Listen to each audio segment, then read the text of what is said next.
participar, fazer perguntas ao professor. A palestra vai ser proferida em espanhol, mas ele vai, né, falar um pouco devagar e tentar algumas palavras em português, vamos ver se ele se anima. Mas vocês podem fazer as perguntas em português, que ele vai entender perfeitamente, ele já entende português. Então a gente pode fazer, né, dessa tarde um momento produtivo para todos.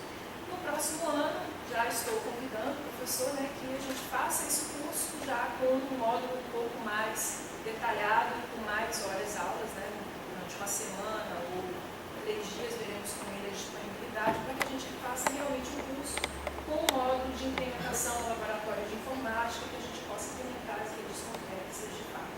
Né. Então, hoje nós vamos ter 2 módulos. O primeiro módulo vai ser um módulo introdutório, em que ele vai explicar o que são as redes complexas, falar dos exemplos, e o segundo ele vai entrar numa parte mais técnica de sincronização de redes a nível de campo médio, falar um pouco também disso, certo? Eu vou passar a lista de presença, então, para aqueles que gostariam, eu peço que todos assinem, então vai ter certificado desse curso, você vai ser enviado por e-mail, então peço por favor que escrevam com letra de fogo para que eu possa entender. Vou colocar depois o meu e-mail no quadro, para quem não receber, né, então podem me enviar, e aí eu vou enviar o certificado para vocês, certo? Obrigado. Boa tarde.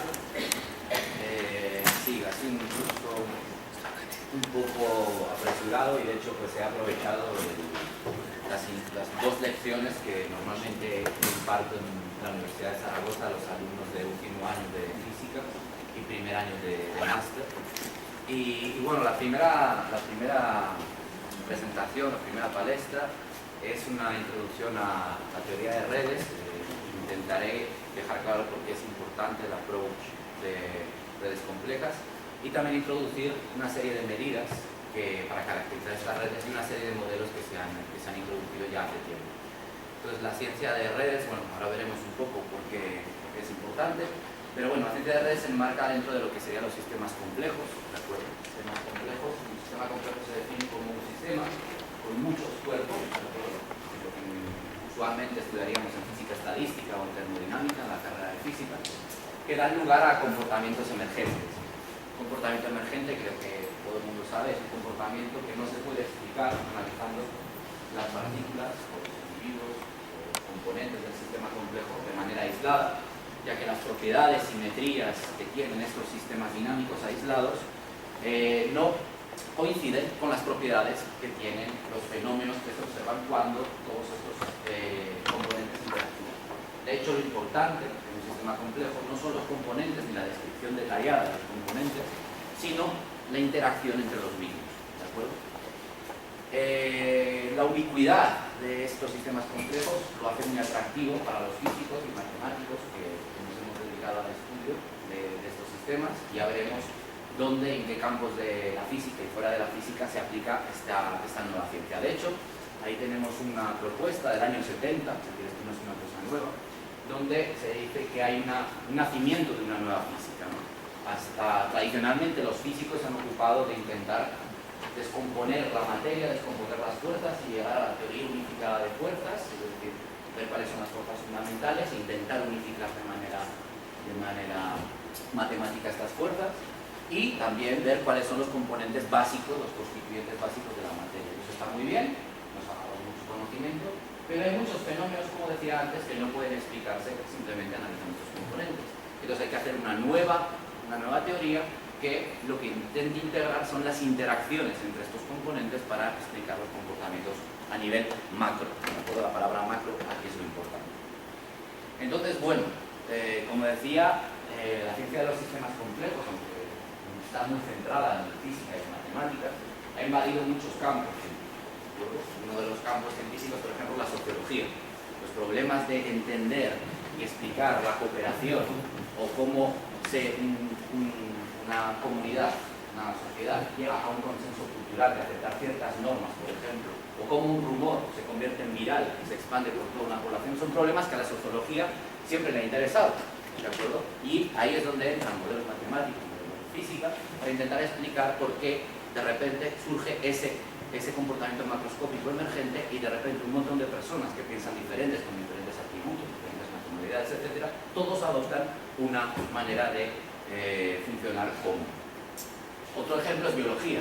Hay comportamientos que no pueden ser explicados simplemente con analizar los componentes como proteínas, moléculas, etcétera, que interactúan en un organismo, o genes, ¿no? Los genes actúan de manera coordinada. Un gen solo no tiene ningún sentido. Un gen codifica un RNA, codifica una proteína, esas proteínas actúan de manera coordinada, que a su vez codifican otros genes, etcétera, etcétera. Todo eso es una cadena, ¿de acuerdo?, que no puede ser analizada simplemente bajo el nivel individual. Neurociencia, otro campo muy diferente a la física y las matemáticas. Ahí tenemos conceptos como la cognición, es decir, por qué de repente un conjunto tan grande de 10 a la 11 neuronas actúan de manera cooperativa para almacenar en memoria, para recuperar la memoria y para hacer tareas de una manera sinérgica. O, por ejemplo, tenemos el caso del mal funcionamiento de un cerebro a la hora de, por ejemplo, manifestarse en epilepsia. La epilepsia no es más que el estado coordinado de muchas neuronas, que no debería ser así. Es decir, eso es un estado coordinado que a nosotros no nos interesa, pero igualmente es un fenómeno emergente. Epidemiología, muy parecido a rumores, ¿de acuerdo? ¿Por qué un virus de repente que empieza en un punto de Asia, en cuestión de un mes pasa a ser un problema pandémico, un problema a escala mundial? ¿Cuáles son las reglas? ¿Cuáles son todos los factores que contribuyen para que eso sea un problema macroscópico? Economía, bueno, el ejemplo más claro son las crisis, las avalanchas, las crisis financieras que se producen de repente, sin warnings, ¿de acuerdo? La ciencia aquí intenta predecir algunas pautas, algunos tipos de comportamientos comunes para intentar predecir estos warnings, pero realmente estamos muy lejos de ello. Y investigación operativa, por ejemplo, pues, lógicamente planeamiento de ciudades. Planeamiento de ciudades, cada vez más hay modelos físicos y matemáticos de sistemas complejos que intentan decir dónde una ciudad que ha crecido de manera autoorganizada va a tener problemas, ¿de acuerdo? Ahí muchas veces, y estamos por ejemplo en una ciudad donde esto es un problema, las ciudades no crecen de acuerdo a un plan. Las ciudades crecen de manera autoorganizada, ¿de acuerdo?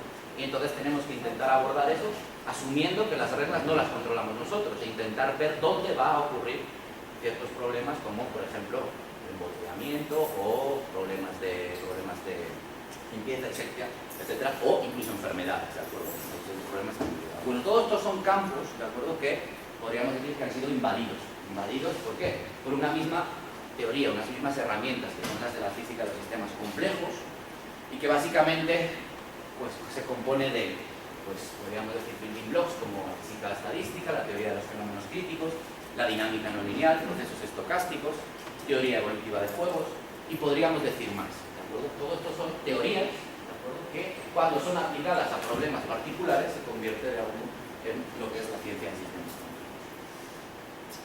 Lo que ocurre es que todos estos modelos o todas estas teorías habían sido estudiadas a nivel macro, es decir, habían sido estudiadas en sistemas de muchos elementos, eso sí, pero bajo aproximaciones que nosotros llamamos de campo medio, ¿de acuerdo? Es decir, sí que habíamos puesto los ingredientes dinámicos de las interacciones entre los elementos, pero no habíamos tenido para nada en cuenta cuál es la estructura de interacción. Es decir, habíamos asumido que aquí, por ejemplo, en esta sala nos conocemos todos y que es tan probable que una idea que tengo yo la pueda pasar a Flora como que se la pueda pasar a usted. Y eso no es verdad. Aquí hay una red de contactos. Si nosotros ahora escribiéramos en una lista los nombres de las personas que conocemos, habría personas que tendrían muchos contactos, es decir, habría gente que conocería a la mayoría de las personas de esta sala, y habría gente, como por ejemplo yo, que conocería a 2 o 3 personas nada más. Por lo tanto, no es similar que yo intente contagiar en ese sentido a Flora que una persona que conozca a mucha gente, es decir, que conozca a la mayoría de la sala, intente hacerlo. No es lo mismo. Y eso, todos esos ingredientes habían sido de alguna manera desdeñados por las teorías clásicas. ¿Por qué? Porque no se sabía cuál era la estructura. Entonces, ¿cómo voy a poner una estructura si no sé cuál es? Entonces, a la espera de que hubiera esa estructura, los modelos de campo medio, los modelos en redes regulares, los modelos en látices, etcétera, habían sido los que habían sido publicados, estudiados, etcétera. Pero desde 1999, es decir, desde comienzos ya de este siglo, empezamos a tener muchos datos sobre interacciones en sistemas como los que ya habían sido estudiados. Y vamos a ver algunos, ¿de acuerdo? Esto se debe principalmente a 2 cosas. Primero, al desarrollo enorme que han tenido las técnicas de tratamiento de datos. Porque los tratamientos de datos antes de este siglo eran muy pedestres, ¿de acuerdo? Teníamos tablas, ahora tenemos lenguajes de programación que están hiper dedicados a tener gigas y gigas y teras de datos y poderlos almacenar y analizar de manera casi instantánea. Y también el desarrollo de Internet. Internet nos ha puesto información disponible sobre lo que está ocurriendo en continentes que están muy remotos, ¿de acuerdo? Yo me acuerdo cuando empezaba la carrera, que para ir a buscar un artículo, una publicación, uno tiene que ir a la biblioteca, tiene que pedir la copia, tiene que ir a la fotocopiadora, a ver si hay papel, después se lo lleva a casa, después lleva a casa y dice, anda, necesito 5 referencias más, vuelve a la biblioteca, etc. Ya desde hace ya mucho tiempo uno tiene internet en open access, o sea, es mucho más fácil el acceso a la información gracias a internet. Y ese es solo un ejemplo, hay muchos más. Entonces, el acceso coordinado a datos y el análisis tan eficaz de datos que hemos tenido en los últimos 10 años han propiciado que tengamos la estructura de sistemas complejos. Y estos son unos cuantos ejemplos, hay muchos más, lógicamente he puesto algunos, pero por ejemplo aquí tenemos unos sistemas metabólicos. Sistemas metabólicos son sistemas biológicos. Y aquí un ejemplo de un sistema metabólico, donde tenemos los componentes que dentro de una célula actúan de manera coordinada para crear energía, por ejemplo, ¿de acuerdo? Estos son moléculas y este tipo de diagramas, ¿de acuerdo? Pues se ha obtenido gracias al desarrollo de la genómica y la genómica funcional tan grande que hemos tenido en los últimos 20 años, ¿de acuerdo? Otro ejemplo muy similar es el de la regulación de genes, lo que decía antes, tenemos muchos genes en nuestro organismo, ¿de acuerdo? En cada célula se activan unos genes u otros según la función que tenga esa célula, pero en una célula específica tenemos cadenas y cadenas de activación que ocurren de manera coordinada, ¿de acuerdo? Sin que nadie sea un controlador central. Y ahí tenemos que analizar, por ejemplo, el origen de enfermedades. Cuando un gen se deja de expresar o cuando un gen se sobreexpresa, ¿de acuerdo? Un solo gen, eso hace que tenga consecuencias muy grandes a nivel macroscópico, es decir, a nivel celular en este caso. Otro ejemplo son las redes neuronales. En este caso tenemos aquí un ejemplo de las conexiones entre neuronas, ¿de acuerdo? Este es un gusano, C. elegans, probablemente el organismo más estudiado del mundo, ¿de acuerdo? Del cual se conoce casi todo. Y en el caso particular de las neuronas conocemos incluso la localización exacta de cada una y con qué neurona interactúa cada una de las neuronas. De tal manera que podemos casi manipular single neuron experiments y podemos machacar neuronas y ver qué sucede a nivel macro, es decir, qué le sucede al gusano en cuestión. Pero lógicamente también tenemos el problema de nuestro cerebro. Ahí no tenemos un mapa neurona a neurona, sería imposible. Además de que, desde mi punto de vista, no sería nada práctico. Bueno, 10 a la 11 neuronas. Y lo que nos interesa aquí es ver cómo las regiones corticales interactúan entre ellas. ¿Pero? Veremos un poco más cuando hablemos de sincronización en la segunda parte. Y aquí las técnicas, una vez más, de EEG, MEG, PET, fMRI, todas esas técnicas que han sido desarrolladas de manera enorme en los últimos años, junto con las técnicas de visualización tan grandes que hemos obtenido en los últimos años, permiten tener una cartografía de nuestro cerebro, de tal manera que podemos saber si esta parte de nuestra corteza, que tiene nombre, que para eso los neurocientíficos tienen un nombre y tiene una función determinada, con qué partes de la corteza se coordina, con qué peso, cuándo, cómo, etc. Si tenemos resolución espacial, tenemos resolución temporal, tenemos un montón de datos acerca de lo que ocurre en nuestra corteza cerebral. Estos son los sistemas biológicos. Bueno, otros son las redes tróficas, ¿de acuerdo? Otro ejemplo muy importante, que quizá ha sido el que más lento ha avanzado, porque el trabajo de campo para una red ecológica es grande y tedioso, ¿de acuerdo? Aquí Internet no ha hecho mucho a favor, ¿de acuerdo?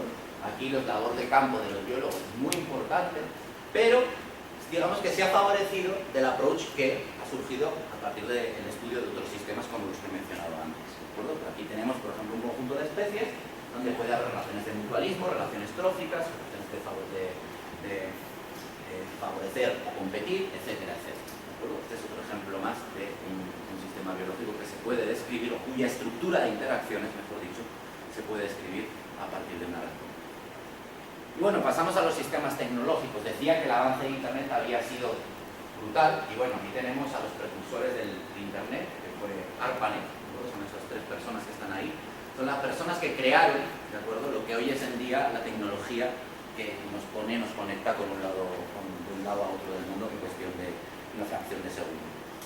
Lógicamente Internet se ha desarrollado mucho y hoy en día tenemos pues, una cartografía como esta. Es solamente a nivel de sistemas autónomos, ¿de acuerdo? Este es el mapa mundial de Internet.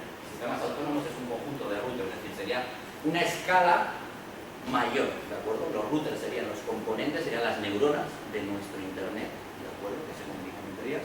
Y Y los sistemas autónomos serían conjuntos de ruta, es decir, serían las zonas de la corteza. Bueno, pues ahí sí que tenemos un mapa completo de lo que está ocurriendo. Aquí ocurren fenómenos muy importantes, ocurren blackouts. Ahora no tanto, pero cuando Internet empezó era muy corriente que partes del mundo se desconectaran de repente del resto y que eso causara avalanchas en el resto del mundo, por ejemplo. Por lo tanto, es un sistema perfecto para testear teorías como teorías de percolación en sistemas donde hay una estructura de interacción, es decir, donde no hay un campo medio. Otro sistema es la web, no confundir con Internet. La web es una red donde cada nodo es una página y nosotros al hacer una página queremos que nos linkeen, queremos que nos apunten y también apuntamos a otras páginas. Eso, lógicamente, crea una red. ¿Alguien coordina eso? No.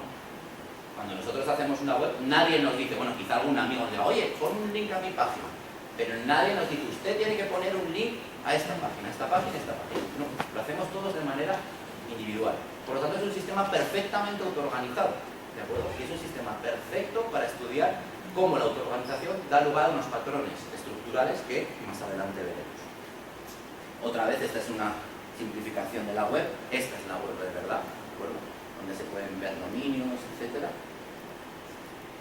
Sistemas económicos, pues lógicamente, hace igual 50 años no tenía sentido esta imagen.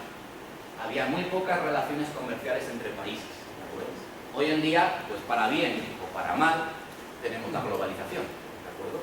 Si yo hubiera venido a Brasil hace 30 años, seguramente no hubiera visto casi ningún negocio, digamos, español en Brasil. Ahora uno va a un centro comercial y lo primero que ve es un Zara, por ejemplo. Pero puedo decir alemanes, puedo decir italianos, puedo decir estadounidenses, por supuesto. Estamos en un fenómeno global. Vayas al país que vayas, hay patrones que se repiten, ¿de acuerdo? Y esto está, digamos, colapsado, codificado en este tipo de redes, donde tenemos países y las relaciones comerciales que existen, tratados, etc. Por supuesto, es una red bastante importante. Sistemas de transporte. Ahí tenemos el sistema de aerolíneas, ¿de acuerdo? Es decir, un nodo es una ciudad o un aeropuerto, y un link entre dos nodos significa que existe al menos una conexión aérea entre esas dos ciudades. Esto de aquí ha cambiado el panorama de muchos procesos que pasan en la sociedad, no solamente a nivel económico. Como hablaba antes, a nivel de epidemias, es muy importante. En el siglo XVIII, por ejemplo, en el siglo XIX, cuando había una epidemia de peste, era muy raro que esa epidemia pasara a otros países. De hecho, lo normal es que unas personas se montaran en un barco y llegaran muertas al destino, porque el tiempo, la escala típica de la enfermedad había actuado durante todo el periodo de transporte que habían estado aislados. Ahora una persona con una enfermedad en un punto del mundo puede transmitirla al día siguiente a otro continente. Eso ha cambiado totalmente el panorama de cómo las epidemias se desarrollan en el mundo. Lo mismo, si nosotros quitamos ciertos nodos de esta red, podemos tener problemas muy grandes, ¿de acuerdo? Ejemplos como las erupciones de volcanes que tuvimos en Europa hace unos años causaron un mal muy grande económico. ¿Por qué? Porque esta red, quitando 2 o 3 nodos, de repente realiza un efecto cascada que afecta a casi toda la red. Es decir, es una red muy buena para propagar a personas, muy buena para propagar enfermedades, pero también es muy vulnerable. Ya veremos por qué. Sistemas sociales. Aquí vamos, por ejemplo, a rumores. ¿Por qué están sucediendo movimientos sociales tan a menudo, tan macroscópicos y de una manera casi instantánea? En movimientos como Occupy Wall Street, o movimientos como los indignados en España, movimientos como en Reino Unido, las disputas que hubo callejeras durante un mes, eso era casi imposible que sucediera hace 20 años. Pero hoy en día tenemos un arma, que es Twitter, donde yo, una información que considero relevante, la paso a todos mis contactos, que pueden ser 100, 200 o 300, en cuestión de segundos. Es decir, en cuestión de un día, un rumor importante puede pasar a conocerse en todo un país entero, ¿de acuerdo? Esto es lo que hace que las técnicas, teorías, herramientas matemáticas que se habían usado para describir la propagación de rumores, que eran muy parecidas a las de propagación de epidemias, tengan que ser totalmente revisitadas para meter esa estructura de interacciones que tenemos hoy en día. Tenemos interacciones a muy largo alcance, interacciones también de tipo libre de escala, que ya veremos lo que quiero decir. Otro sistema social, colaboraciones científicas. Desde hace unos años, en el ámbito de la academia, hemos visto una revolución en cuanto a el análisis y la valoración de cuánto de bueno es un investigador. ¿De acuerdo? Antes quizá pues decían, bueno, pues ha publicado muchos artículos, pero ahora no, ahora tenemos cuándo se ha publicado, con quién los ha publicado, quién los cita, que antes no se podía hacer porque no teníamos esas herramientas informáticas para no tener esa información, con quién colabora y, por ejemplo, si yo tengo la red de un campo como esta, que es la red de colaboraciones entre científicos, entonces cada nodo es una persona, hay un link entre dos personas y esas personas han coautorado un artículo, ¿qué posición ocupa en el campo? ¿De acuerdo? Es una persona muy central, de tal manera que si yo extraigo a esa persona, la red se parte en comunidades independientes, es decir, es necesaria la presencia de esa persona en la red, o es completamente irrelevante. Puede ser que haya nodos con muchísimas colaboraciones, pero que sean irrelevantes, es decir, desde el punto de vista de compactar el campo científico, no juegan un papel relevante. ¿De acuerdo? Entonces, esto es un sistema social y ese sistema social se usa hoy en día para valorarnos a nosotros, es decir, para saber cuánto de buenos somos y si tenemos un puesto permanente o tenemos una beca o tenemos un proyecto. ¿De acuerdo? Este tipo de sistemas. Esto, por ejemplo, es otro sistema social, pero es el sistema de citas. ¿Quién cita a quién? Otra vez, no solamente quién trabaja con quién, sino si alguien importante me cita a mí, yo me convierto en importante. Esto es como en Google. Google, que revolucionó la manera de organizar jerárquicamente la red de la web, se puede aplicar a los campos científicos y decir, bueno, igual que una página recibe links de otros sitios, una persona recibe citas, un científico recibe citas de otros científicos. Cuanto más importante sea ese científico, más importante es la cita que yo recibo. ¿De acuerdo? Y aquí tenemos no por científicos, sino por campos. Es decir, aquí a todos los científicos que nos dedicamos a física o a todos los científicos que nos dedicamos a medicina nos han metido en el mismo nodo y vemos cuál es la relación entre disciplinas. Como se ve, pues biología molecular y celular y medicina tienen mucho flujo de citas, ¿de acuerdo? Lo mismo con neurociencia. Y en la parte de arriba vemos cómo está física, está química, está geociencia, es decir, las partes de la ciencia más fundamental, que todavía están separadas. Esto nos puede, si a mí me presentan este mapa, lo que diría es que todavía las ramas científicas están un poco distantes, es decir, no existe todavía un flujo de información muy grande entre las partes más puras y las partes más aplicadas, las partes de salud. Y bueno, hay muchos ejemplos, pero incluso hasta el fútbol, por ejemplo, se puede analizar desde redes complejas. Este es un artículo que salió de un colega de Tarragona y que ahora mismo, además de tener su puesto de investigador, pues tiene una empresa que se dedica a asesorar a clubes como él. Creo que tienen nómina al Bayern de Múnich, al Arsenal, al Valencia, al Villarreal, a clubes importantes en Europa, para intentar determinar cómo juega el rival y cómo juego yo.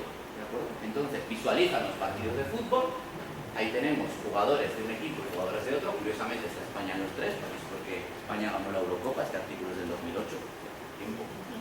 Entonces España estuvo en cuartos de final, en semifinales y en la final, ¿de acuerdo? Y ahí están los partidos y se ve cómo es la transición de los pases entre jugadores y cómo es su transición hacia los goles. Los goles, me refiero, goles es tiros a puerta, corners, etcétera, etcétera.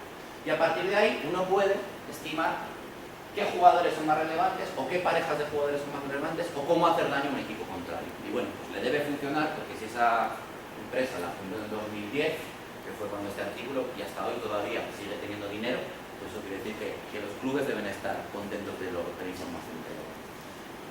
Bueno, pues estos son varios ejemplos, unos cuantos. Hay muchos más ejemplos, porque al final lo que se trata es sistemas muy grandes, no importa de qué, de individuos, de ordenadores, de proteínas, de neuronas, de partes, digamos, de un sistema, y saber cómo interactúan entre ellos. Lógicamente siguen existiendo sistemas donde la interacción es muy trivial, es decir, donde interactuamos con primeros vecinos, es decir, los cristales siguen siendo cristales, ¿de acuerdo? En física los cristales siguen siendo cristales, pero hay sistemas que si queremos intentar entenderlos, como los sistemas sociales, tecnológicos o biológicos, tenemos que recurrir a este tipo de codificación de las interacciones. Bueno, hasta aquí, digamos, los ejemplos o la motivación. Y ahora se llama complejo. ¿Se llama complejo porque vienen sistemas complejos? No. Realmente las redes complejas se llaman complejas por una serie de atributos que tienen, ¿de acuerdo? Y que se han encontrado en, digamos, en las redes salvajes, como dirían los biólogos, ¿no? O sea, las redes salvajes, las redes reales, ¿de acuerdo? Presentan unos atributos que las hace no regulares, pero tampoco aleatorias. Están en medio. ¿De acuerdo? Una red regular, como decía, es un cristal. Es decir, tenemos los átomos y tenemos interacciones a primeros vecinos o incluso a segundos vecinos. Pero todos tenemos el mismo número de interacciones y las podemos codificar de una manera muy sencilla. Hay una regularidad muy grande en cómo son las interacciones. Y después tenemos lo totalmente aleatorio, que es, yo tengo la misma probabilidad de conectarme con una persona al fondo que con una persona de aquí. ¿De acuerdo? Ni una cosa ni la otra, están en medio. Y por eso se llaman redes complejas. Ahora veremos cuáles son esos atributos que les ponen ese apellido a las redes. Primero, vamos a introducir la representación típica de una red, que es una matriz de adiacencia. Una matriz de adiacencia que es n por n. Si tengo n nodos, ¿de acuerdo? Esa matriz es n por n, de tal manera que tenemos un ejemplo de una red de 4 nodos. Esa es una red dirigida. Dirigida quiere decir que puede existir un link desde I a J, y eso no implica que tenga que haber un link de J a I, ¿de acuerdo? Eso será dirigida. Una red no dirigida es aquella donde si hay un link de I a J, automáticamente implica que hay un link de J, es decir, una relación transitiva. Y ahí tenemos la representación matricial, matriz n por n, donde el elemento IJ es igual a 1 si existe un link de I a J, y es igual a 0 si ese link no existe. De la manera que esa estructura que tenemos a la izquierda se codifica en esa matriz que tenemos a la derecha. Muy simple. Lógicamente las redes pueden ser dirigidas, pueden ser pesadas, etc. La manera más general es la que tenemos ahí abajo, donde tenemos ceros en la diagonal, porque uno normalmente asume, aunque hay casos donde es importante considerarlo, pero normalmente asume que no tiene interacción consigo mismo, ¿de acuerdo? Y fuera de la diagonal tiene todos los posibles pesos de los links. ¿Un peso qué quiere decir? Bueno, ahí arriba había unos y había ceros, pero puede ser que yo quiera distinguir cuál es mi relación con mi vecino I de mi vecino J, ¿de acuerdo? Igual yo ahí lo veo 5 veces al día y a J lo veo solamente 1. Entonces en esos términos tendría 5 el peso con el vecino I y 1 el peso con el vecino J, ¿sí? O sea que yo puedo poner esa información en esa. Y al final nos quedaría esa matriz que es la matriz de atención. Normalmente las redes dirigidas no nos gustan mucho, eso hay que admitirlo, porque matemáticamente son mucho más difíciles de manejar. Hay muchos menos teoremas, hay muchos menos técnicas que se pueden aplicar a redes dirigidas que no dirigidas. Y una manera que se puede encontrar muchas veces en los libros de texto y los artículos es la simetrización. Simetrización básicamente es, yo asumo que el link IJ y el link JI tienen el mismo peso, y el peso es la media del link IJ y del JI verdadero. Y ya está, ¿de acuerdo? O sea que la simetrización es algo que normalmente, o es un pecado que comete muchas veces la gente que se dedica a redes complejas. Y pasamos para describirlo, para describir estas redes. Entonces, imaginaos que nos han dado una red, la red de Twitter dentro de la Universidad de Bahía, ¿de acuerdo? Que tenemos todos los usuarios de la universidad y nos han pasado quién sigue a quién, por ejemplo, y tenemos una red muy grande. Lo primero que haremos será pasar esa red a una matriz de adiacencia, ¿de acuerdo? A IJ, perfecto. Pero ahora ya la tenemos codificada en una manera útil para nosotros, pero ahora tenemos que decir cosas. Es decir, ahora tengo que describirla, ¿de acuerdo? Entonces, ¿cuáles son los descriptores estadísticos que se usan en las redes? Pues son muchos. Y hay reviews, libros y libros para eso, ¿de acuerdo? O sea, no hay uno, ni dos, ni tres, hay muchos. Yo aquí he enumerado 5 que son, a mi juicio, los más interesantes, ¿de acuerdo? Y ya veremos por qué digo que son los más interesantes. Pero son la distribución de grado, que para mí es el más interesante, para mí y para casi todo el mundo, el coeficiente de clustering, las distancias, lo que se llamaría, bueno, no quiero traducirlo, betweenness, ¿de acuerdo? Entre en castellano, no sé cómo se diga en portugués, y las correlaciones, ¿de acuerdo?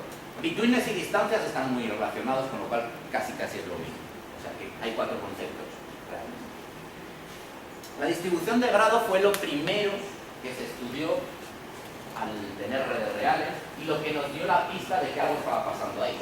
De que realmente las redes reales no eran, como he dicho, ni regulares ni aleatorias. Que había algo.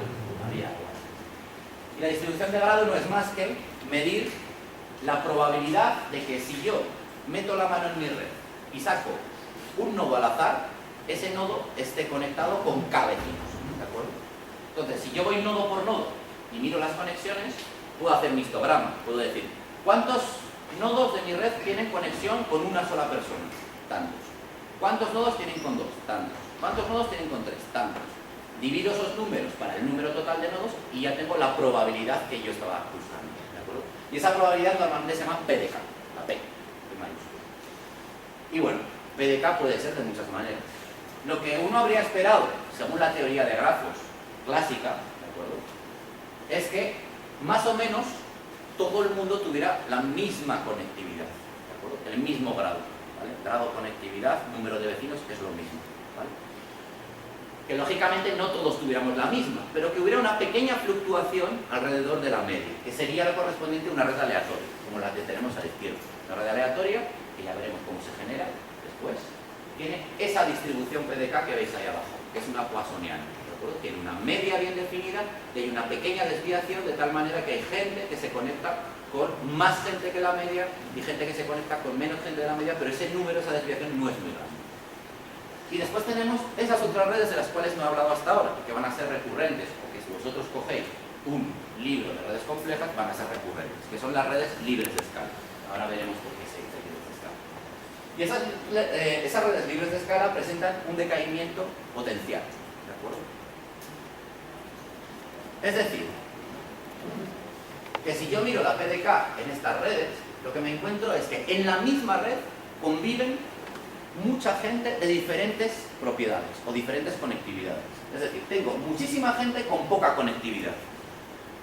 Y después tengo algunos con media conectividad y lo más importante es que tengo pocos, pero significativos, de personas que están conectadas con un número muy grande, y cuando digo muy grande, en física decir muy grande no es decir nada, muy grande comparado con la media, ¿de acuerdo? Fijaos que eso es una escala logarítmica, es decir, la media de esa red, la conectividad media de ese sistema está en torno a 6. Y hay personas que tienen del orden de 1000. Es decir, que mientras casi toda la red está conectada con 6 personas, hay personas que están conectadas con 1000 personas. ¿De acuerdo? Es decir, no hay una escala. Por eso se llaman libres de escala. No hay una escala característica. Por supuesto que hay una media. Un matemático, una persona, coge y se calcula la media y ahí está, 6. ¿Pero es relevante? No es relevante. Era relevante en la red de Serdorregui, porque ahí la gente tenía de media 6, aunque había gente que tenía 10 y había gente que tenía 4. Pero cuando hay gente que tiene 1000, ese número ya no es relevante. Por lo tanto, no tiene una escala característica, y de ahí viene el nombre de libertad de escala. Por supuesto, uno puede encontrar en la realidad, y ya veremos, redes con una distribución potencial, libre de escala, y con diferentes exponentes. El exponente lo que te dice es cuánto de rápido decae. Si ese exponente gamma es muy grande, el decaimiento es muy grande, es muy rápido, y por lo tanto no es libre de escala. Se dice que es libre de escala normalmente cuando esa gamma es menor que 3. ¿De acuerdo? Es decir, que esa red que tiene gamma 3.4, la de los triangulitos, aunque no se ve bien, que decae más rápido, como veis, esa red ya no sería libre de escala, aunque tuviera la PDK potencial, ¿de acuerdo? Porque si gamma es 5, aquello cae súper rápido. Pero si gamma es menor que 3, como la roja, o menor o igual, como la roja o la azul, ¿de acuerdo?, tiene un decaimiento mucho más lento, es decir, llega, las colas se expanden mucho más, entonces sí que decimos que es libre de escala. Y básicamente es porque el segundo momento de la distribución de esa PDK diverge, ¿de acuerdo? El segundo momento, ¿sabéis lo que es? El segundo momento es la desviación típica respecto de la media. Entonces, si la desviación típica respecto a la media es muy grande, quiere decir que estamos en un fenómeno libre de escala. Bueno, estas redes libres de escala, lógicamente, habían sido, es un fenómeno, la libertad de escala, mejor dicho, es un fenómeno que ya se había observado, no es nuevo, y se observa en muchos fenómenos, tanto matemáticos como físicos. Matemáticos, por ejemplo, las urnas de Polya, que es un problema típico de probabilidad, que se basa en un mecanismo de que el rico se convierte en más rico. Y ya veremos cómo en las redes ese mecanismo del rico se convierte en más rico existe para explicar la ley de potencias que existe en la red.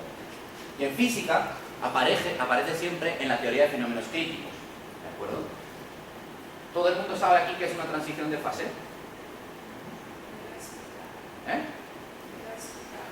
Bueno, una transición de fase en física es cuando un mismo sistema, al cambiar un parámetro de control que puede ser el campo magnético al que le sometemos o la temperatura a la que lo estamos mirando, es decir, conforme vamos cambiando, hay unas propiedades que pasan de ser unas a ser otras, totalmente diferentes, ¿de acuerdo? Por ejemplo, la transición sólido-líquido en el agua, pues es un ejemplo muy claro, donde el agua pasa a tener un comportamiento cristalino a tener un comportamiento totalmente desordenado. Orden, desorden. Hielo, agua. Vale. ¿Y cómo se hace esa transición? Pues se hace cambiando la temperatura. ¿Y dónde está el punto crítico? En 0 grados. ¿De acuerdo? 0 grados o 273 grados Kelvin, si queremos, está el punto crítico a temperatura y presionamiento. Bueno, pues lo que ocurre justo en el punto crítico es que las escalas típicas asociadas o a una fase o a otra no existen. Es decir, como tenemos que ir de un sistema con unas propiedades a otro sistema con otras propiedades, este sistema tiene unas escalas típicas y este otro sistema tiene otras escalas típicas, tenemos que hacer esa transición. Justo en el punto crítico, si yo pongo la probabilidad, o si quiero, si pongo la escala media que yo observo en el sistema, observo una ley de potencia, es decir, conviven todas las escalas justo en el punto crítico. Hay sistemas, que se llaman sistemas autoorganizados, donde yo no necesito tunear la temperatura, de alguna manera, mover el parámetro de control, temperatura, campo magnético, es decir, el sistema se adapta directamente hacia el punto crítico, de tal manera que cuando uno mide las propiedades, observa estas leyes potenciales para las escalas asociadas al sistema. Escalas que pueden ser, por ejemplo, los tamaños de los dominios magnéticos en un sólido magnético, por ejemplo. Es decir, ¿cuánto de grandes son? Pues justo en el punto crítico, en la transición ferro, tenemos que los dominios pueden ser muy pequeños y también encontrar dominios muy grandes. Es decir, en ese punto coexisten todos los tamaños de dominios magnéticos. O sea que este fenómeno de libertad de escala no es nuevo ni para la física ni para las matemáticas, pero es algo que no esperaba encontrar nadie al ver las redes reales. Entonces aquí surge el gran interés. En el año 2002, después de tener unas cuantas redes reales, vemos que las redes no son aleatorias y que hay un fenómeno que era muy importante para la matemática y muy importante para la física, que se encuentra en la realidad, en cómo interactuamos las personas, o cómo interactúan los ordenadores, o cómo interactúan los aeropuertos, o cómo interactúan las proteínas. En todos esos campos, y lo que tendería un físico a llamar es un fenómeno universal, aunque eso hay que ponerlo entre muchas comillas, aparece la misma propiedad. ¿De acuerdo? Y de hecho, aquí es un ejemplo. Aquí tenemos un ejemplo de redes reales y la distribución de grados que observamos. A la izquierda tenemos redes metabólicas. ¿Vale? Las primeras que os he enseñado, sistemas biológicos, el primer ejemplo eran redes metabólicas, acordados, metabolitos, componentes que se juntan para crear compuestos y generar energía en un cuerpo. Pues si nosotros vamos desde la arquea, pasando por una bacteria, yendo a un eucariota y acabando en los organismos, digamos, mamíferos, y vamos a sus células, dibujamos la PDK de sus redes asociadas y en todos encontramos leyes potenciales. ¿De acuerdo? Sistema biológico. Bueno, pues ahora os pongo ahí una gráfica de Internet, red tecnológica. La red de confianza, red social, donde uno comparte claves personales con otros. Entonces, el número de personas con quien yo comparto es mi grado. La red del cerebro, es decir, justamente la que os he enseñado antes. Redes compuestas por partes corticales. Y por último, una red que viene de cosmología, y que por supuesto no voy a explicar porque yo ni la entiendo. ¿De acuerdo? En todas estas redes, que son muy diferentes y las interacciones quieren decir otras cosas, todas presentan un fenómeno de libertad de escala. Ninguna es aleatoria. ¿Qué es lo que cualquiera se hubiera jugado? 500 reales a que salía aleatorio. Ninguna. ¿De acuerdo? Bueno, dejamos la libertad de escala y vamos a otras cosas menos divertidas o menos apasionantes, ¿no? Porque fue la libertad de escala lo que movió el tremendo boom y la tremenda avalancha en cuanto a modelos, teorías y estudios en general que se hicieron sobre redes complejas. Esto es algo que los sociólogos ya habían hecho durante años, que es el clustering coefficient. La teoría te dice que si yo tengo dos amigos, es muy probable que esos dos amigos sean amigos entre ellos, ¿de acuerdo? Porque nos juntamos, se habrán conocido en algún momento y se habrán hecho amigos. Si a mí me cae bien él y a mí me cae bien él, pues es casi normal que se llevan bien entre ellos. Entonces, en una red yo puedo ver si eso se cumple o no se cumple. Entonces, ahí tenéis dos ejemplos locales. Voy nodo por nodo, cojo el primer nodo, miro sus vecinos y miro a ver cuántas relaciones entre los vecinos de un nodo hay. Y lo normalizo para el número máximo de relaciones que pueda haber. ¿De acuerdo? Y básicamente eso es el clustering coeficient de un nodo. ¿Cuál es el clustering coeficient de una red? Pues básicamente el promedio del clustering que yo he encontrado para cada uno de los nodos. Hay nodos como el que tenemos en azul que tienen clustering 0 y nodos como el que tenemos en rojo donde hay muchos triángulos, es decir, sus vecinos forman muchas conexiones de tal manera que esa red tiene muchos triángulos. ¿De acuerdo? Aquí lo sorprendente es que hay ciertas redes, y veremos cuáles después, que tienen mucho clustering. Y la teoría de grafos aleatorios lo que predice es que el clustering dividido para el grado medio del sistema, cuando uno aumenta el tamaño de la red, tiene que disminuir. ¿De acuerdo? Esa línea que tenéis punteada, ¿de acuerdo?, marca la tendencia que nos diría la teoría de grafos. La teoría de grafos aleatorios. Y lo que ocurre es que no, que yo puedo coger diferentes redes de diferentes tamaños, por ejemplo, diferentes redes sociales de diferentes tamaños, y yo veo que más o menos tienen un clustering constante, es decir, que no tiene un decaimiento con el tamaño del sistema. Distancia entre nodos. Bueno, esto es importante para las redes del pequeño mundo, que estudiaremos después, o que introduciremos, mejor dicho, después. Y básicamente es cuántos links tengo que atravesar para llegar de un nodo a otro. Por ejemplo, quiero ir del nodo rojo al nodo azul, ¿de acuerdo? Eso es un router de internet, y yo tengo que mandar un paquete de información del nodo rojo al nodo azul. Lógicamente, ahí dependerá del algoritmo que yo use, o que use internet. Puede empezar a dar saltos aleatorios hasta que llegue, o puede usar el camino mínimo. En este caso, hay 3 caminos mínimos, o sea que no es único el camino mínimo. Y lo que a mí me interesa es cuánto de largo. En este caso veis que tiene 1, 2, 3 y 4. Es decir, como poco tengo que dar 4 pasos para llegar del rojo al azul o del azul al rojo. Y asociado a este concepto de distancia surge un concepto que es bueno, aquí tenéis una red muy grande y tenéis, o sea, esta es una red pequeñita, pero realmente las redes son muy grandes, de hecho esto es una red real y las distancias pueden ser muy largas, ¿de acuerdo? Pero el concepto de betweenness, que os decía que estaba asociado a distancia. Claro, os he dicho antes que en una red, por ejemplo, de colaboraciones científicas, yo puedo medir la importancia de los nodos. Y ahí he dado una clave. Si yo quito ese nodo, ¿qué le pasa a la red? ¿Se fragmenta o sigue unida? Pero, para no tener que manipular la red, es mejor decir cuántos caminos mínimos pasan por mí. ¿De acuerdo? Y eso es lo que se llama betweenness. Entonces, un nodo es muy importante o es muy central, o tiene mucha betweenness, que es lo que se suele decir, cuando para ir de un nodo a otro nodo B, pasan muchos caminos por mí. Ellos tienen que pasar por mí, de alguna manera. ¿De acuerdo? Entonces, para que la información fluya en el sistema, si muchos caminos mínimos pasan por mí, querrá decir que yo soy un transmisor esencial. ¿De acuerdo? Eso casi automáticamente nos dice que si a mí me quitaran del sistema, el sistema se rompería y no podrían pasar mucha información de A a B. O si pasara, el camino mínimo, el número de pasos necesarios para ir de A hasta B, aumentaría. Y por lo tanto, pues la comunicación sería más difícil. ¿De acuerdo? Entonces, cuando nos digan que un nodo es muy importante, muy central, normalmente querrá decir que por él pasan muchos caminos mínimos entre todas las parejas de nodos de la red. ¿De acuerdo? Correlaciones de grado. Este es un concepto que ahora vemos que juega un papel para distinguir redes, distinguir unas redes de las otras. Y básicamente se trata de medir cómo es mi entorno o cómo es la relación entre los nodos. Por ejemplo, hemos dicho que normalmente en las redes hay un fenómeno que es el de libertad de escala.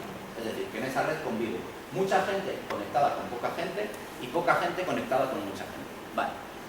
Dado que hay esa dicotomía en la red entre muy conectados y poco conectados, ¿cómo están esta gente conectados entre ellos?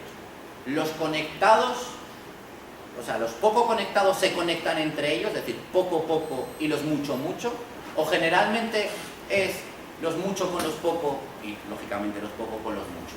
¿De acuerdo? Y eso es lo que se llama correlaciones de grado, que básicamente se mide con ese número, que es KNN, N es de Nearest Neighbor, en función de K.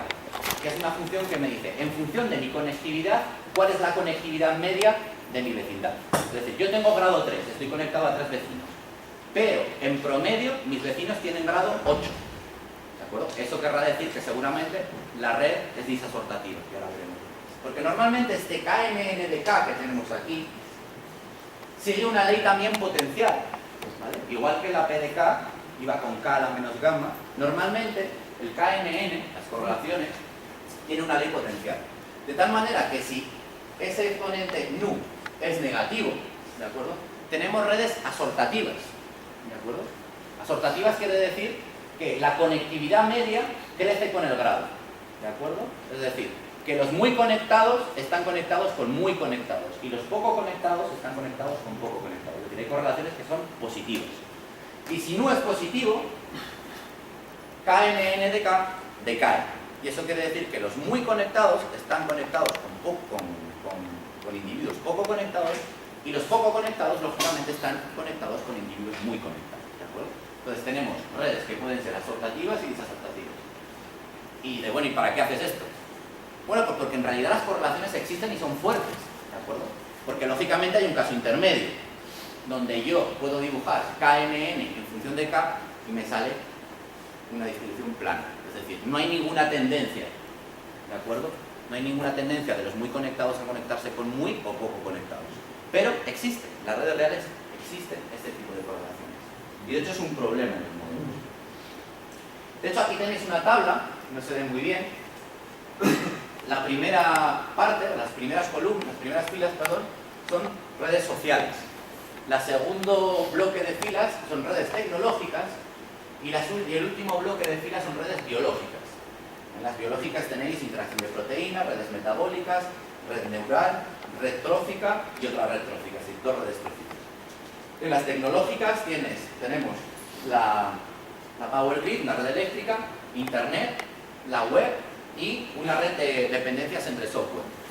Típico problema de que yo instalo algo y me dice, no, necesitas este otro y tienes que instalar una red de dependencias entre software. Y en cuanto a sociales tenemos redes de coautorías y colaboraciones y redes de marketing de directores, redes sociales de verdad, es decir, no de colaboraciones, sino de relaciones entre estudiantes, y una red de email, es decir, de quién escribe a quién. Son redes sociales. Y en la columna cuarta, veis que hay pone asortatividad, R. Bueno, esa manera de medir la asortatividad es coger el perfil, ¿de acuerdo? Y ver si tiene positivo o es negativo, básicamente, ¿vale? Es otra manera, es un coeficiente de Pearson. Y fijaos que excepto una excepción, que podríamos decir que es 0 en el primer bloque, podemos decir que las redes sociales son asortativas y las redes tecnológicas y biológicas son disasortativas. Es decir, en las redes sociales la gente conectada tiende a conectar con gente muy conectada y los poco conectados están conectados con poco conectados, mientras que en las redes tecnológicas y biológicas es al revés. Lo cual tiene un sentido.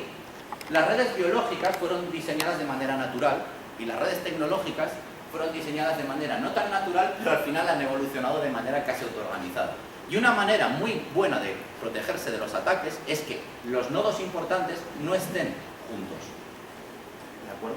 De tal manera que si yo tengo un mal aquí, la manera mejor de protegerme es que otro nodo importante no esté conectado directamente a mí. Mientras que una red social, normalmente la gente quiere conectarse con iguales.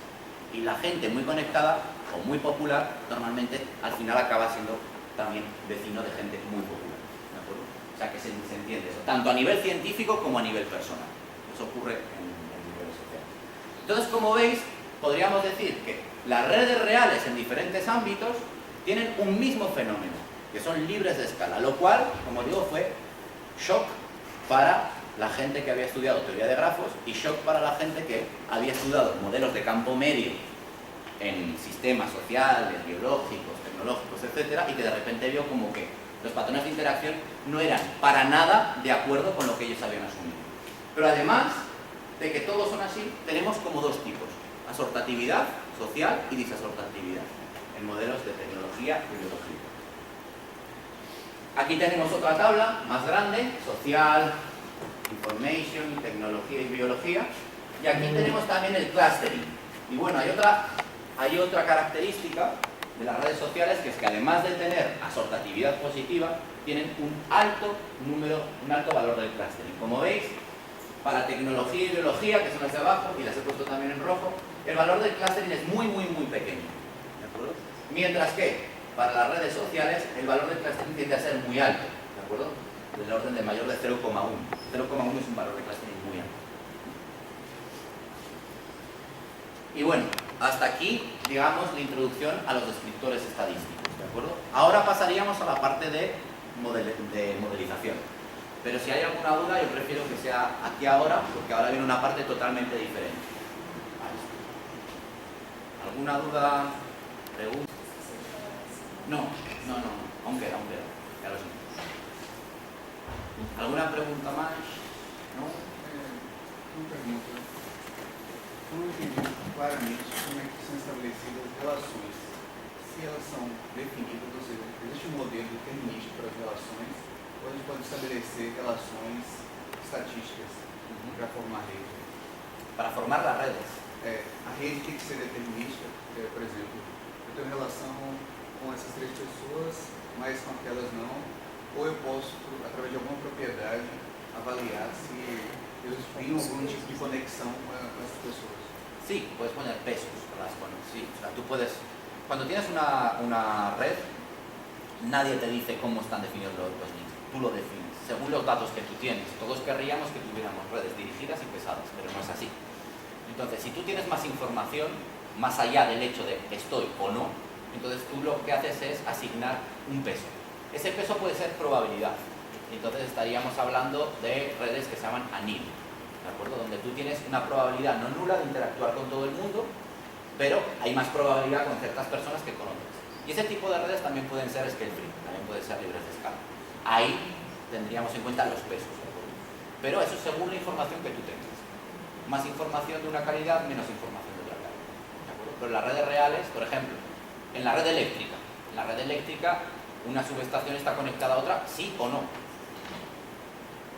Pero también puedo decir cuánto de fuerte es la interacción según el trasvase de electricidad que hay de una estación eléctrica a otra, por ejemplo. En una relación individual, ¿cómo cuantificarlo? Por el número de veces que se ven, es difícil de medir. Ojalá lo pudiéramos saber. Entonces, una relación fácil es la red de emails. Es decir, si esa persona se escribe. Ahora diríamos la red de WhatsApp, porque lógicamente ya la gente el email no lo usa, o si usamos más WhatsApp. Entonces, si yo tuviera los datos de WhatsApp, diría que yo me relaciono contigo según el número de mensajes o el número de texto que tengamos entre los dos, por ejemplo. ¿De acuerdo? Twitter es una manera muy fácil porque Twitter es público. Los datos no son públicos, pero tú los puedes recoger. Y entonces en Twitter tú puedes ver qué personas con qué personas se conectan según la densidad de mensajes o menciones que ha habido a lo largo del tiempo. Existe algum trabalho de ser aplicado a sistemas sociais, especificamente relacionados a crimes? Sí. Hay redes sociales de... Eu estou trabalhando com um conjunto de dados que tem mais ou menos essa recorrência dos roubos. Sí. Conozco dos tipos de trabajo de crimes. O sea, de redes, digamos, de criminales. De cuánta es la información que se han pasado entre ellos. Eso es una manera muy buena. De hecho, hay gente, los carabinieri en Italia trabajan con ese tipo de información, en Colombia también para redes de narcotráfico. Si tú tienes la red de narcotráfico, o sea, lo que sucede con la mafia, por ejemplo, o con las redes de los cárteles de la droga, es que si yo detengo a la persona más influyente, estos cárteles y estas mafias tienen una capacidad de regeneración asombrosa. Es decir, no haces ningún daño a la red, ¿de acuerdo? Porque tienen unas correlaciones muy particulares, de tal manera que al quitar a una persona automáticamente un conjunto o varias personas toman su sitio. Entonces lo que hacen estas personas, tanto de la policía, ejército, es intentar ver antes de dar un golpe cómo se relacionan estas personas. ¿Para qué? Para determinar no la persona, sino las personas que tienen que capturar a la vez para que esa red se rompa. ¿De acuerdo? Y eso lo hacen. Entonces, antes de asestar, tienen a mucha gente monitorizada durante tiempo, a la cual no van a apresar inmediatamente. ¿Por qué? Porque quieren ver cuál sería la respuesta si a ellos les apresan. De tal manera que integren a un subconjunto de esa red para capturarlos de manera simultánea. O sea, eso sí que existe.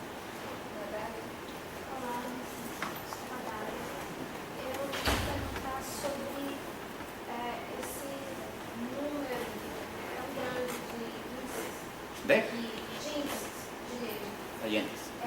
Se você pudesse dar conselho, por exemplo, a quem está pesquisando um determinado fenômeno utilizando a rede para modelar, qual conselho você daria quanto à escolha desses índices? Porque, por exemplo, eu trabalhei no mestrado com Garcia e outros professores também, redes de palavras. Existiam índices que a gente não conseguia dar uma interpretação para ele. Então, a gente conseguia obter um número, mas a gente não conseguia, frente ao que a gente estava pesquisando, dar uma interpretação para ele. Então, se você pudesse dar um conselho quanto à escolha desses índices, já que existe uma enormidade, né? Pero, ¿cuántas palabras necesitas? Não quantas palavras, mas quais índices de você poderia escolher, o pesquisador poderia escolher, para poder caracterizar melhor estos son los índices más generales. Sí. Lógicamente es lo que uno haría al empezar una red, pero después cada red tiene su particularidad, ¿de acuerdo? Según lo que sea un nodo, lo que signifique un nodo, uno a veces tiene que inventarse índices propios él mismo para caracterizar esa red. Por ejemplo, no he dicho, si esa red yo sé que tiene comunidades, entonces puedo definir, con un ejemplo que se sabe, el coeficiente de cada nodo de participación en cada comunidad. Imaginamos que aquí tenemos una red de personas y si ahora empezamos a ver los contactos vemos que hay un conjunto de personas que tienen un conjunto de conexiones más fuerte entre ellos que con el resto. Ahí hay otro, aquí hay otro y ya está. ¿De acuerdo? Lógicamente no quiere decir que esas personas de ahí no se hablen con esas de ahí. Existen, lo que pasa es que la interacción es más fuerte entre ellas mismas y la interacción es más fuerte entre esas mismas. ¿De acuerdo? Entonces yo puedo medir, si sé que tienen comunidades, un índice de participación. ¿Cuánto participa cada persona en cada una de las comunidades? ¿Con cuántas personas se relaciona? De tal manera que yo puedo decir que es un nodo regional cuando es una persona que solo interactúa con las gentes de su comunidad. O que es un nodo de enlace cuando interactúa casi con tantas personas de su comunidad como de otra. Quiero decir, ¿y eso cuándo se hace? Cuando tú sabes que la red tiene comunidades. Entonces tendrías que tener conciencia de cuáles son los atributos o la naturaleza de esa red para proponer indicadores estadísticos de una naturaleza o de otra. Y a veces incluso nosotros tenemos que idear nuevos indicadores que son justo los que describen ese tipo de red. ¿De acuerdo? Por supuesto estos funcionan, pero hoy en día si tú me dices que la red es libre de escala, que tiene clustering y que no tiene correlaciones, pues vale, bien. Pero si yo quiero saber algo más de esa red, seguramente tendré que idear un indicador estadístico que me diga algo que a mí me interesa de esa red en particular. En ese caso es una red de palabras, no sé cómo estará construida porque hay muchas maneras de construir las redes de palabras, no es una sola, hay bastantes. Y entonces según cómo sea la manera que se ha construido esa red, yo idearé una medida o idearé otra. O sea, ahí está el arte. Esto no es una máquina donde uno mete la red y le da la radiografía, no. Lógicamente, cuando uno quiere entender algo, tiene que hacer una investigación, una pesquisa.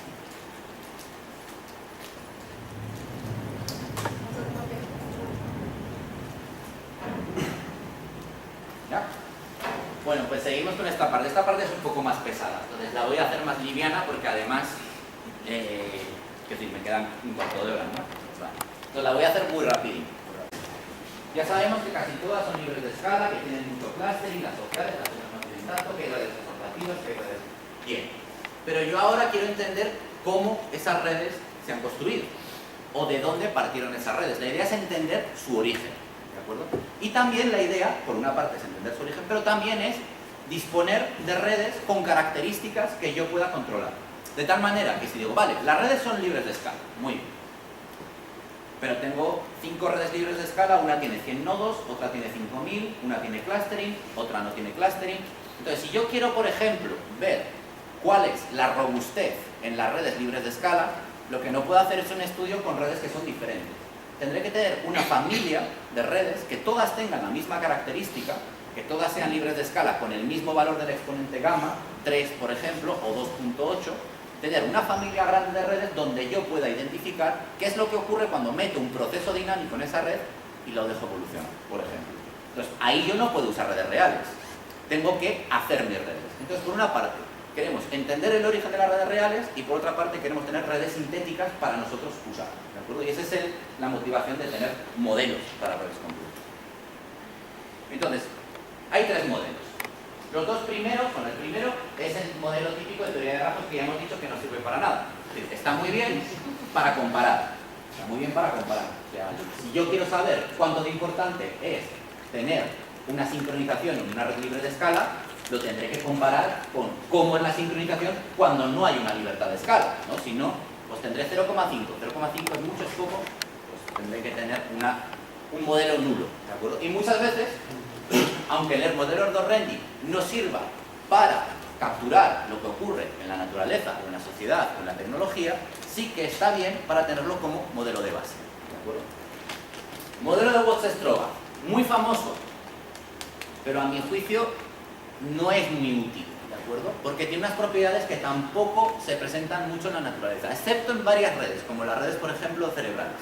Las redes cerebrales sí que tienen características que son como los modelos de Watt-Stroga, pero normalmente los modelos de Watt-Stroga o el modelo de Watt-Stroga o las variantes del mismo no tienen una aplicación directa en las redes que se encuentran en la realidad.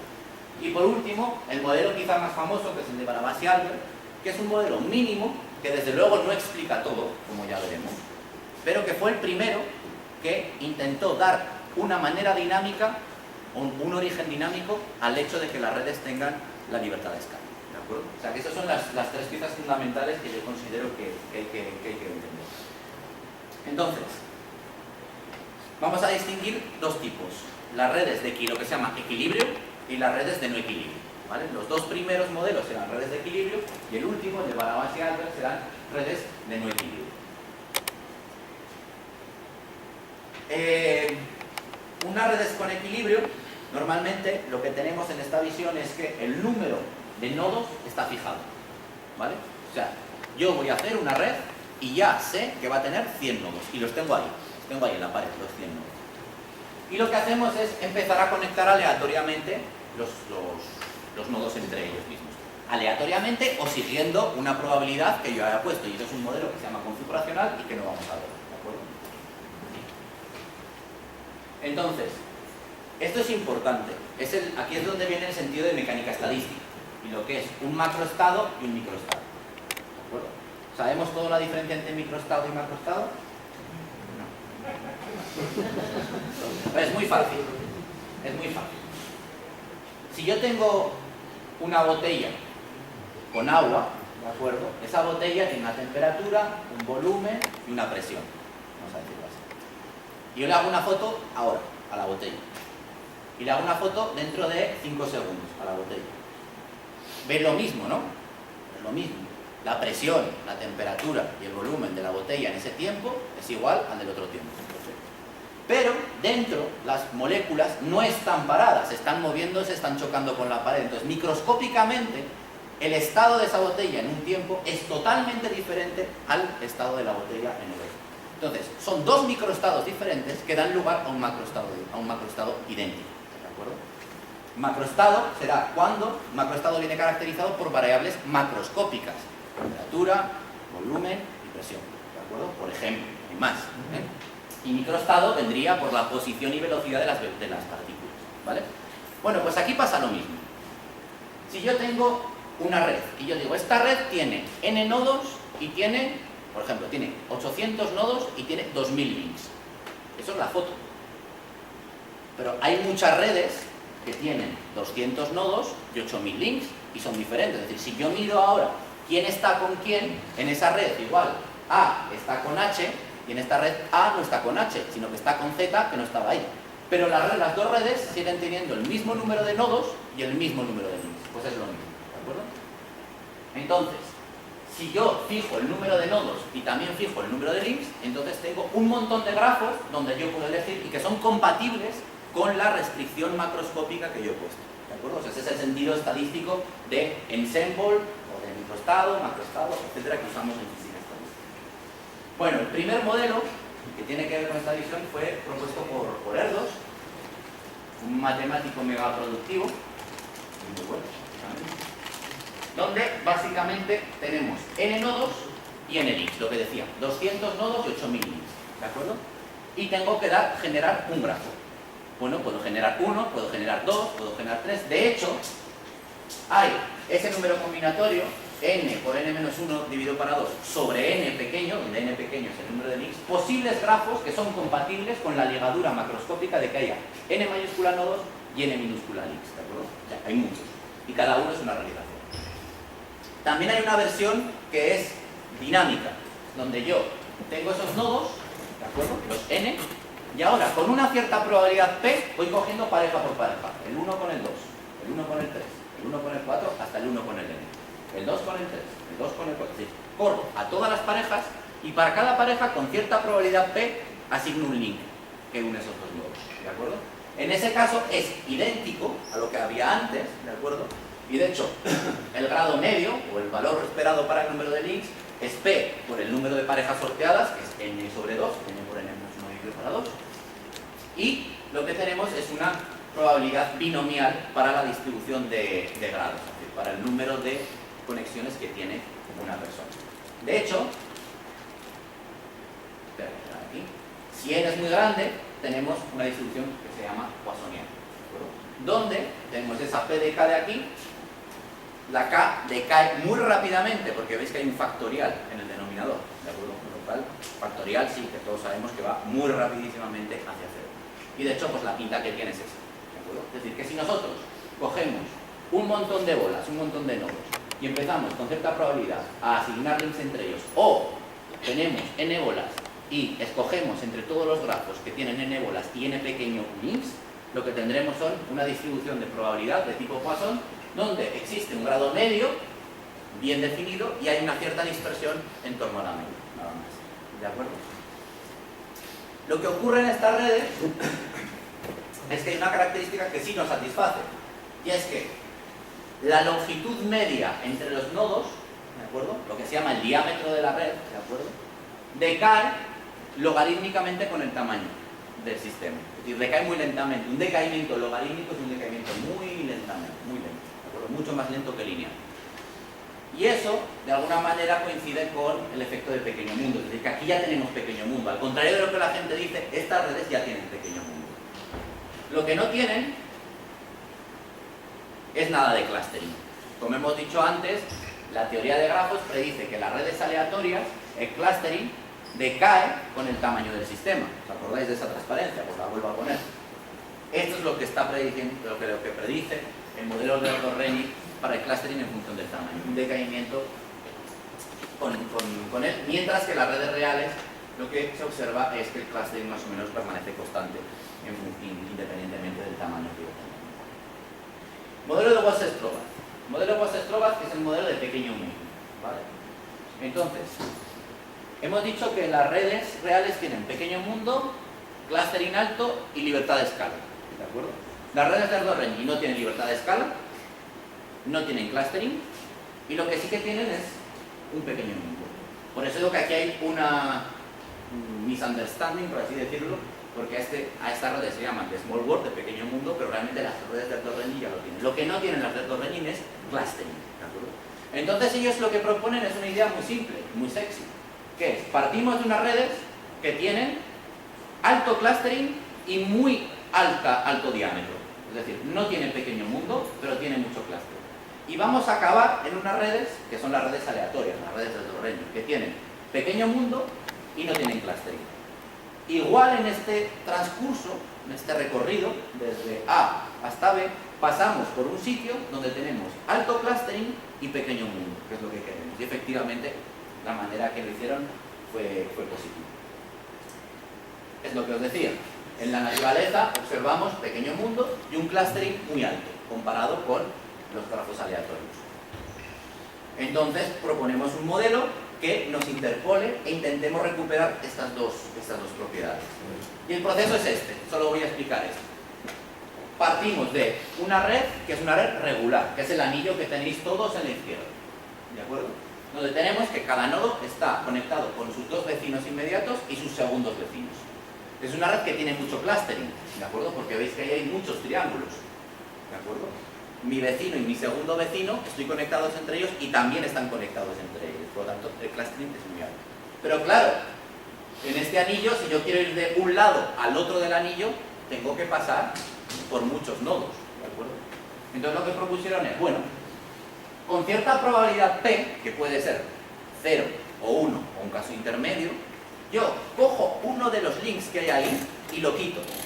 Y lo conecto, lo reconecto con otra parte del sistema, de tal manera que estoy creando lo que se llaman atajos, ¿de acuerdo?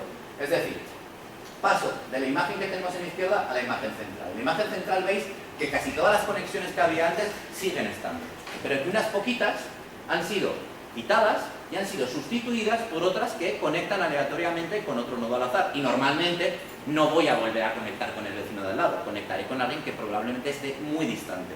Bueno, pues esas redes del medio son las redes interesantes, porque pasa esto.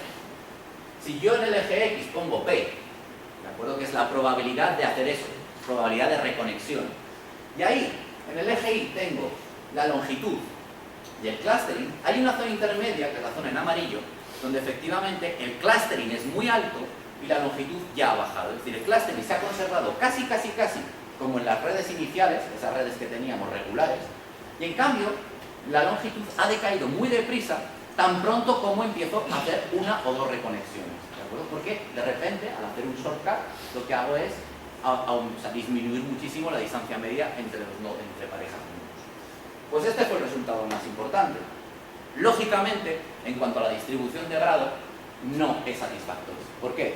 Porque si hacemos el recorrido, pasamos de una delta de Dirac para P igual a 0, porque ahí todos los nodos tienen exactamente los mismos vecinos, 4, ¿os acordáis? 2 primeros vecinos y 2 segundos.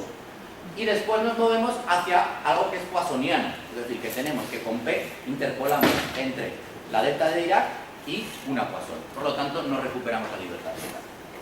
Pues finalmente, vamos a los modelos de no equilibrio, que además incorporan algo que es intrínseco de las redes, y es que evolucionan en el tiempo. La web evoluciona, Internet evoluciona, las relaciones sociales evolucionan, y ahí, por ejemplo, tenéis un ejemplo de cómo un campo científico evoluciona. Son las redes de coautorías de un campo en diciembre de 2005, enero de 2006, marzo de 2006 y junio de 2006. Ya veis que en este corto espacio de tiempo, esa red ha evolucionado de tal manera que incluso dos componentes a priori disconexas se han convertido en una sola componente. ¿De acuerdo? Bueno, no vamos a hacer un caso tan complicado de estudiar la evolución de una red como esta, sino que Barabasi y Albert propusieron un proceso donde tenemos una red que crece añadiendo un nodo en cada instante del tiempo. Es decir, a cada instante del tiempo alguien toca en la puerta, mira cómo está la red y lanza unos cuantos links a los nodos que están en la red. Lógicamente, como os decía, esto intenta obtener el ingrediente que falta en las redes de Watt-Stroba, tiene el ingrediente fundamental, que es la libertad de escala y que ya hemos observado en las redes tanto sociales como biológicas, como tecnológicas y otras mucho más exóticas. Entonces, el mecanismo es este. Al principio partimos con M0 nodos, pueden ser 4 por ejemplo, 4 nodos, que normalmente están los 4 conectados entre sí. 1, 2, 3, 4, formamos un cuadrado y las altas, ¿de acuerdo? Y a cada paso de tiempo un nuevo nodo se añade, y ese nuevo nodo añade M links. Normalmente M es menor que M0, ¿de acuerdo? Y la idea es, ¿con quién los establece? Los podría establecer aleatoriamente, ¿de acuerdo? Es decir, podría decir, voy a tirar M links, a ver, tengo 4 nodos, pues al 1, al 3 y al 4. Vale, ahora ya tengo 5. Ahora viene el sexto nodo y los establece aleatoriamente. Pues ahora con el 1, con el 2 y con el 3, por ejemplo. Si hacemos esto, lo que se obtiene es una distribución de grado que decae exponencialmente, es decir, que no es una ley de potencias como lo que queremos. Lo que propusieron Barabasi y Albert es que la gente nueva se conecta preferentemente con aquellos nodos que están más conectados, ¿de acuerdo? Esto venía inspirado, por ejemplo, en la creación de páginas web. La creación de páginas web, ahora igual no tanto, pero cuando nosotros empezamos a hacer las páginas web en un HTML muy cutre y muy arcaico, pues nos gustaba poner links, y normalmente uno ponía links a Globo, por ejemplo, o al equipo de fútbol de su ciudad, sin que tuviera nada que ver. O sea, nadie iba a visitar su página intentando buscar esa información, pero como que nos hacía ilusión. Y es verdad, la gente intentaba linkar su página a páginas importantes. ¿De acuerdo? También pasa en el contexto social o en el contexto de colaboraciones. Yo, como científico, quizá tengo más preferencia a colaborar con gente que tiene un estatus muy reconocido, porque yo creo que a mí me va a dar estatus, por ejemplo. O a nivel social, yo intento ir con gente popular porque, yo qué sé, pues porque me parece que es más guay, que voy a ir a mejores sitios y que mi reconocimiento popular va a ser mayor. ¿De acuerdo? Eso pasa a nivel social. Entonces ellos propusieron este mecanismo, que es lineal. Por supuesto hay millones de variaciones de este mecanismo, ¿de acuerdo? Pero este es el más simple y el primero. Bueno, pues si hacemos eso, lo que ocurre, y no lo voy a poner, pero se puede derivar incluso matemáticamente, es que se obtienen una ley libre de escala para la PDK, ¿de acuerdo? Es decir, que el crecimiento, por una parte, más el attachment preferencial, ¿de acuerdo? Los dos combinados, porque independientemente no funcionan, nos da lugar a unas distribuciones de grado que son potenciales y donde el exponente, eso sí, eso es una debilidad de este modelo, es 3. Es decir, no hay manera de cambiar el exponente.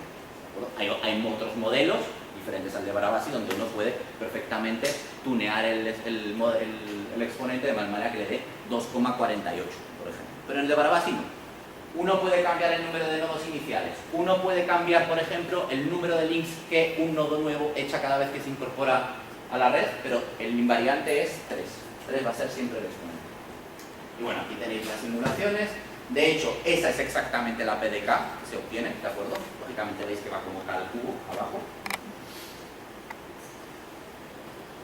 Y como debilidades tiene que no tiene un clustering coeficiente alto, ¿de acuerdo? O sea que no tenemos, ninguno de esos tres modelos nos satisface, porque ninguno de esos tres modelos tiene clustering alto, pequeño mundo y distribución libre de escala, ¿de acuerdo? En ese sentido, no tenemos. Y una de las cosas que más llamaron la atención fue que estas redes, además de tener un modelo, las primeras cosas, después veremos pues, si siguiéramos y habláramos de epidemias, o habláramos de rumores, o habláramos de muchos otros procesos, veríamos que estas redes tienen propiedades muy particulares y que explican fenómenos reales. Y un ejemplo era la robustez de estas redes. Estas redes que se encuentran en tecnología, si yo cojo ahora redes de scale free, lo que os decía antes, no cojo la red eléctrica y hago un experimento, no. Genero una familia de redes que tengan 5.000 nodos todas, por ejemplo, que tengan una conectividad media de 4 todas y empiezo a hacer experimentos de forma numérica para sacar propiedades de esas redes. Para eso nos ha servido el modelo de Barabasi. Y si yo hago eso, veo que estas redes son muy robustas ante errores, pero muy vulnerables ante ataques, lo cual es normal. ¿Por qué? Porque tengo estos nodos de aquí, que son los hubs, al cual si yo lo quito a ese, el sistema se rompe en diferentes partes. En cambio, si yo empiezo a quitar nodos al azar, es decir, sin mirar quién estoy quitando, ese hub no solo hace que no se rompan, sino hace que las distancias permanezcan casi inmutables. Y de hecho, es lo que aparece en esta gráfica. Fijaos, por ejemplo, en la última de todas, en la cuarta. En el eje X tenemos la fracción de nodos que quitamos, ¿de acuerdo? Al azar, en una red scale free. Y en el eje Y tenemos la longitud. ¿Cómo cambia la longitud media conforme vamos quitando los nodos? Es decir, si tenemos todos los nodos, igual tenemos la longitud media 3. Si quitamos 20%, pues habrá subido un poco, porque habrá caminos mínimos que pasaban antes por esos nodos que hemos quitado, que ahora no pueden pasar, y los caminos mínimos son más grandes. Bueno, pues ya veis que en scale free es casi plano. Es decir, la L no se ve afectada casi nada. En cambio, en las dos rending, que tenéis a la izquierda, veis que hay un pico. Es el típico pico de percolación. De justo cuando tenemos que la red está a punto de ser fragmentada, no está fragmentada, pero para ir de aquí a aquí hay que... Porque esos nodos que estaban por aquí, que te permitían ir en línea recta, por así decirlo, ya no están, ¿de acuerdo? Y eso es lo que ocurre en la red aleatoria. En cambio, en la red scale free, eso no ocurre. Eso es para ataques aleatorios. Para ataques con objetivo objetivo de grado, pues lo que ocurre es que scale-free tiene pico, como se ve abajo, ¿de acuerdo? Y lo tiene mucho antes, es decir, necesito quitar una fracción menor de nodos atacando que en una red aleatoria. En una red aleatoria el ataque no tiene sentido porque casi todos los nodos son equivalentes, o sea, el propio concepto de ataque es carente de sentido. Y bueno, este es un ejemplo muy sencillo, pero ahora vendrían, como os decía, ejemplos de epidemias, de rumores, de sincronización, que hablaremos después, de transiciones de fase de no equilibrio en general, etcétera, etcétera, donde podríamos comparar lo que ocurre en redes libres de escala con redes que son aleatorias y ver cuáles son las propiedades que explican, o propiedades fenomenológicas que nosotros observamos en la naturaleza y que se deben exclusivamente al hecho de tener, por ejemplo, una propiedad como la libertad de escala o otra propiedad que nosotros quisiéramos. Entonces eso lo veremos después y pues gracias.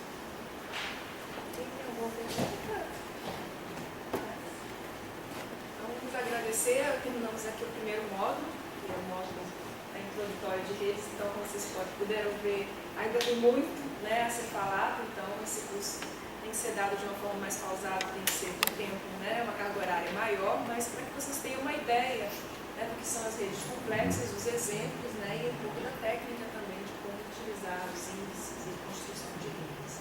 Certo? Então vamos fazer uma pausa agora de 20 minutos e começar o segundo módulo. Vamos agradecer a primeira parte.